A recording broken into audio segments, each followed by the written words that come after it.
అనగనగా ఒక గ్రామంలో తుని పిచ్చుక మరియు బుజ్జి పిచ్చుక ఉండేవాళ్ళు. తన కూతురు బుజ్జి పిచ్చుక బయటికి వెళ్ళింది. ఏమిటో ఎండలు చూస్తే మండిపోతున్నాయి బయట. ఇప్పటి వరకు ఇంటికి రానే లేదు. అమ్మా, నేను ఇంటికి వచ్చేసానమ్మా. బయట చాలా ఎండగా ఉందమ్మా. నాకు చాలా దాహంగా ఉంది. ఒక గ్లాస్ మంచినీళ్ళు బుజ్జికి తుని మంచినీళ్ళు ఇచ్చింది. పొలం పని కూడా లేదు, రేపటి నుంచి ఇంట్లోనే ఉండాలి. అమ్మా, నాకు ఒక ఆలోచన వచ్చిందమ్మా.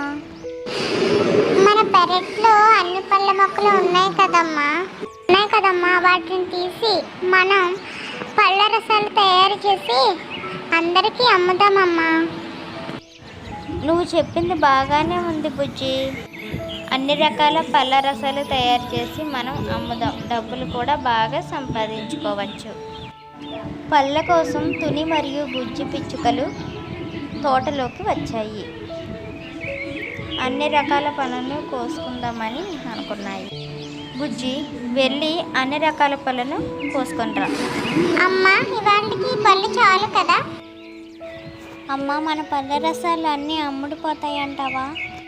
ఇంతలో బ్లూబెర్రీ చిలుక అక్కడికి వచ్చి, నాకొక మ్యాంగో జ్యూస్ ఇవ్వు. తీసుకోండి చిలుక గారు. బ్లూబెర్రీ చిలుక అక్కడ నుంచి జ్యూస్ తాగి వెళ్ళిపోయింది. తుని పిచ్చుక మరియు బుజ్జి పిచ్చుక పళ్ళ రసాలను అమ్మేసి అక్కడ నుంచి బయలుదేరి వాళ్ళ ఇంటికి వెళ్ళిపోయారు.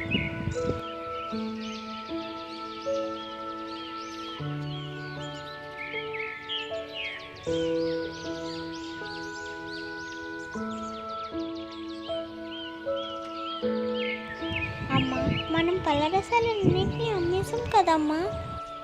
అవును బుజ్జి, పళ్ళ రసాలని ఇక నుంచి మనకు ఎలాంటి సమస్య ఉండదు, సంతోషంగా ఉండదు. ఆ విధంగా తుని మరియు బుజ్జి పిచ్చుక చాలా సంతోషంగా ఉన్నారు.